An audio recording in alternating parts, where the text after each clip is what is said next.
TDP polit bureau సభ్యుడు Hindupuram MLA Nandamuri Balakrishna Kadiri నుంచి స్వర్ణాంధ్ర సాధికార యాత్ర ప్రారంభించారు।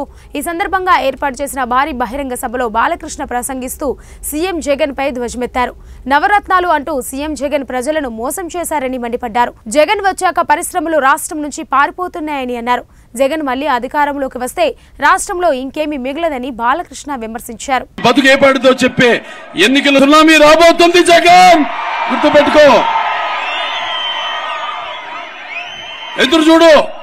ప్రజల ఈ యొక్క తీర్పు ఎంత సూటిగా నీ గుండెను కొడుతుందో, అలాగే కళ్ళు మూసుకుపోయి ఒళ్ళు మరిచి ఇన్నాళ్లు ప్రజలను మట్టి కరిపించి చేసిన దుర్మార్గపు పాలనకు ప్రజలంతా ఏకమై నిర్దిష్టాన దీక్షతో నిన్ను మట్టిలో పాతిపెట్టి